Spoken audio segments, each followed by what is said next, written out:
What's good, everyone? Welcome back to the channel.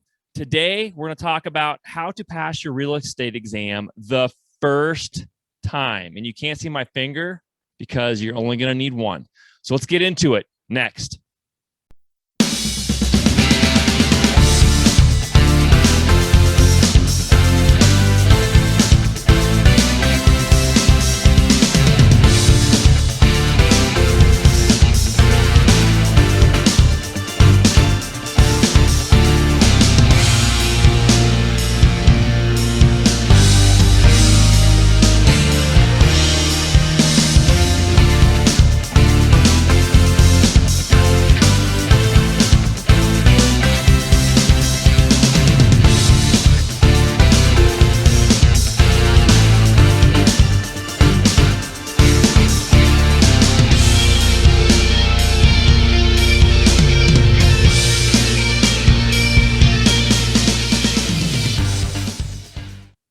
Okay, so in this video, we're going to talk about exam preps and what to do to prepare for your real estate examination.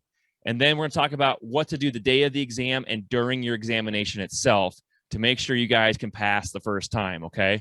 So if you're watching this video, that means you're already excitedly on your real estate journey into your new career of becoming a real estate professional. I do recommend McKissick.com or realestateexpress.com. They're the same thing. Again, I'll leave those in the description, but there are other videos on this channel that discuss exactly how to get there, how to get started becoming a real estate professional and getting to this point where you're about to take your real estate exam to get licensed in your state, okay? The state portion of every test is going to be different. I'm in here in Colorado, so you're going to have a little bit different variations depending on where you're at, but the national portion is going to be the same. So you want to make sure that you have all of those things in a row. Okay, so that being said, we're going to get started with the exam prep, getting ready before you step foot into the exam center to take your test. And the key points I'm going to kind of bring apart here are going to be, one, don't spend too much time in your pre-licensing course. Just get through it. I know you've probably heard other real estate brokers tell you this. You've probably seen more of this on YouTube as well, but it is true. You don't need to get every word ingrained in your head as far as the pre-licensing courses. You don't need to memorize every little bit and piece of those courses. Okay. I've had my real estate license for a long time. It's been a while since I've taken the test, but I'm always checking back in with new real estate associate brokers as soon as they pass their test and just asking the questions on how did it go? Where did you see? Where did you have trouble? So forth. So it's really hasn't changed in the long time since I've taken the test as far as the exam prep, the course pre-licensing stuff, all of that. So as far as that goes, with any test, this is kind of the key components to making sure you can get through it. All right. Make sure you just reading a summary of all of your real estate courses. You want to take about 10 to 15 hours to kind of like basically skim through. I know it's kind of shocking to hear. Skim through all of your pre-licensing courses. Like I said, again, McKissick and realestateexpress.com are probably the best in my opinion. Just get through those sections, take your test, pass them. Don't worry about your scores. Get all of your pre-licensing requirements done. In that same breath, I'm going to tell you, you want to make sure that you are picking up key words that the test itself for licensing is going to be looking for.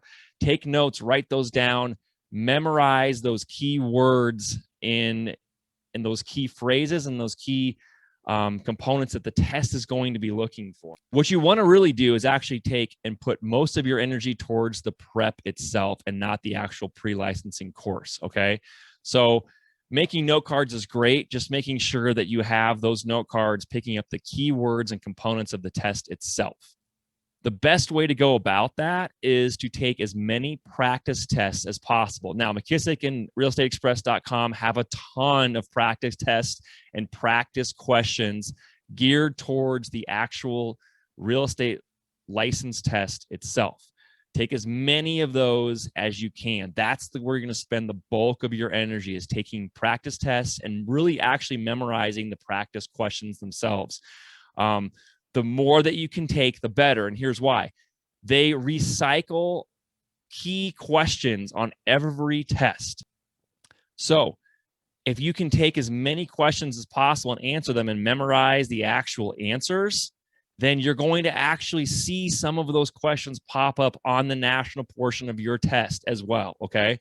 So the more questions and more practice exams you can do, the better.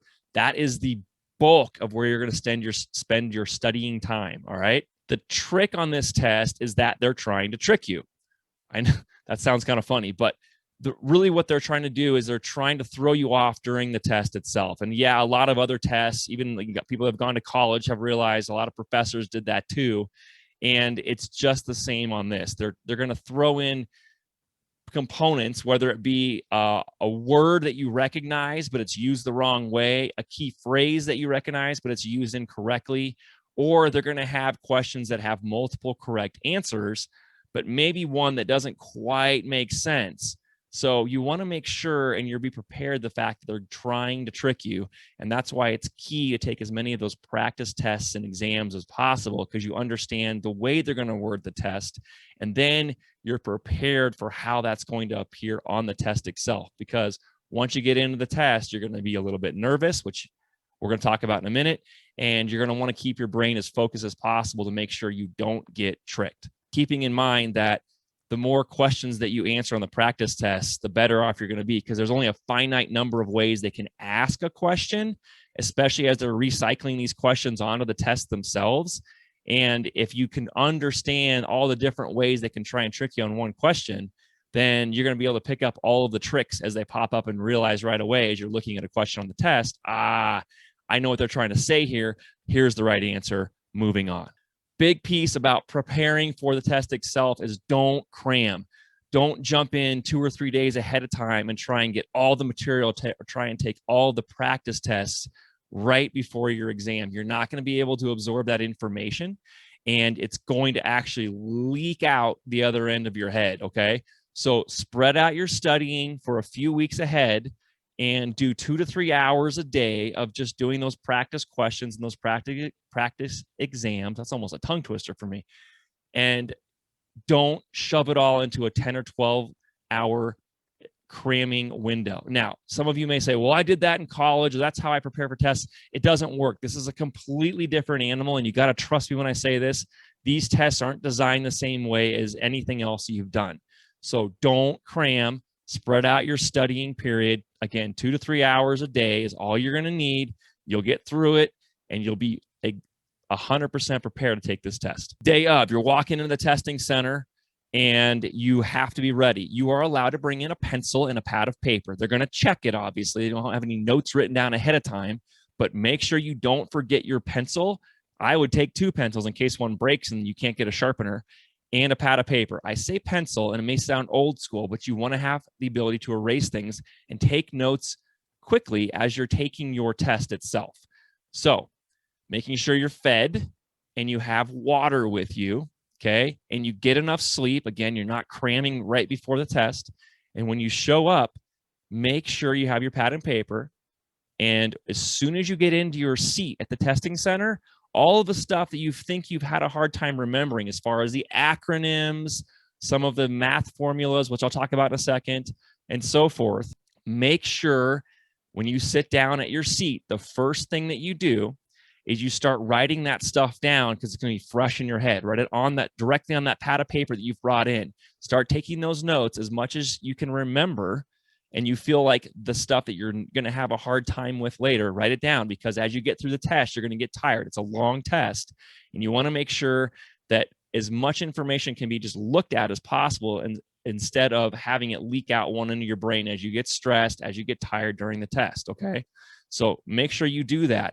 The other part of it is, in most testing centers, they're going to give you a 10 to 15 question, what they call test, like a practice test, where they're going to make sure you're familiar and comfortable taking the test on the computer, and you understand how to click the right buttons, getting comfortable with the way that the format's going to pop up, and then moving on to the next page. So they'll just throw out questions. They're going to give you those. As you're doing that, that's the time you can start writing down those notes as well. All right. So make sure you do that. The other thing that I'm hearing a lot is people are saying one thing on the math and then discovering another during the test. And that is You don't have to worry about the real estate math. They don't ask that many questions about it.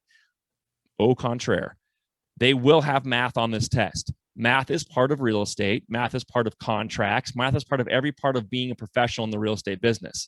You're not going to have an overwhelming number of questions of math on the test, but understand the real estate math that you studied in your pre-licensing courses, okay? Again, if you want to write down some of those, basic formulas or the things that you learned in your course, do that on the pad when you sit down at your testing site in your seat, and have those kind of ready to go. Again, you're not going to have a ton of them, but make sure you understand the math. I have other videos I'm going to be posting on real estate math, so come on back and check on those. If you haven't gotten to that yet, or if you feel like you're confused, I can explain it for you. It's a good video to check out. The other thing you can do is go back and watch my video on understanding market analysis, because a lot of the stuff that's going to be on there is going to have to do with the different cost approaches to figuring out how to evaluate properties. That's going to be on your test, is understanding how to evaluate properties. And again, important component of being a real estate agent. All right.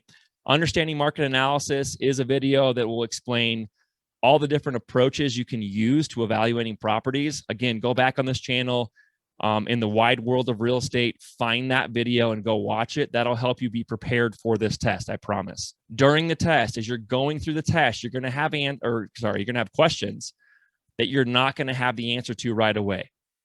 Make sure you answer every question as you go through the test. When you're going through it, and some of them will come up very easily, the obvious answers are the right ones. Don't second guess yourself. Just make sure, wow, that was easy. I know that one. Click it, move on. The ones where you look at it and go, I'm not sure, make an educated guess. And then you can go ahead and check that, mark it for later to come back and review it once you get through the rest of the test. Do not sit and dwell on the questions you're not sure of. Just make a quick educated guess on that answer, check it, mark it for later, and then come back to it. All right, at the end, when you finish the entire test, your eyes are going to be tired, which is something I'll talk about in a second, and you're going to want to be done. You're going to be tired of sitting in that seat. So first, make sure you take the allotted bathroom breaks. Even if you don't have to go to the bathroom, get up, go outside into the area you're allowed to. You're not going to be allowed to leave the building, obviously, but you can check out and go to the bathroom. Just make sure if you don't need to go, you stretch, move around, get the blood flowing again. That helps your brain stay sharp and focused, because again, it's a long test. You're going to get tired and your eyes are going to get tired of staring at a screen. So go outside in the hallway, look at something down the hallway, blink your eyes, stretch your mouth, all the fun stuff. Just stay alert as much as possible. When you get to the end of the test and you've taken your breaks, what you want to make sure you do is you go back to all the marked questions where you weren't sure, and then go through and look at them one more time, make your answer, and move on. Do not start going back and changing answers on any of the questions. If you've answered it and you feel good, leave it alone. Trust your gut, okay? Everybody tells you this, trust your gut, but it's true. It's more often than not that if you change an answer on a test that you think you might have made a mistake on, you're going to get screwed. It's going to end up costing you. Trust your gut. If you answered it already and it looks right, leave it alone. All right. There's nothing more to be said about that. And then the other ones, don't dwell on them, get through it. And the most important thing to know is you're going to get a score at the end of your test. All you got to do is pass. Okay. Don't worry about what your score is, because nobody cares.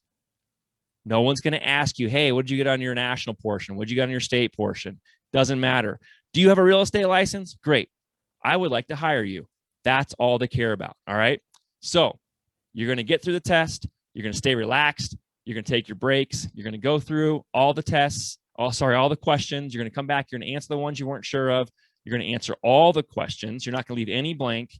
And then you're going to submit, and you're going to get your results, and you're going to be pass. Okay. Believe in yourself. You're going to pass this test. It's not rocket science. You just got to stay calm. You have to understand the key concepts. You're going to have enough information to get through and sit through that test, and you will pass. Once you do that, make sure you send in your application for your license immediately. Most states are pretty backed up, especially now as I'm airing this video in 2021, February. It's going to be a slow process. So get it submitted as soon as possible. It could take up to 4 to 6 weeks before they can turn around and actually give you a license. Okay. So just because you pass the test doesn't mean you're licensed. You still have to submit your application, go through your background checks, your fingerprinting, all the red tape.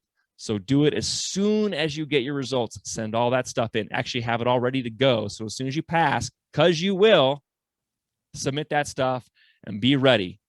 And in Colorado, because that's where I'm at, if you're looking for brokerages, I've got a lot of great places I can send you. Just hit me up on Instagram at Shane Bailey Builder, DM me, and I will give you information on the best brokerages to go to. All right. Again, you got this. Good luck. Check out the other videos ahead of time if you don't feel prepared yet, and go get it done. All right, guys. If you haven't already, make sure, please consider subscribing to my channel. Hit that like button on this video. I appreciate you guys stopping in. If you got questions, leave them in the comments below, and I will check you next time. Thanks, guys.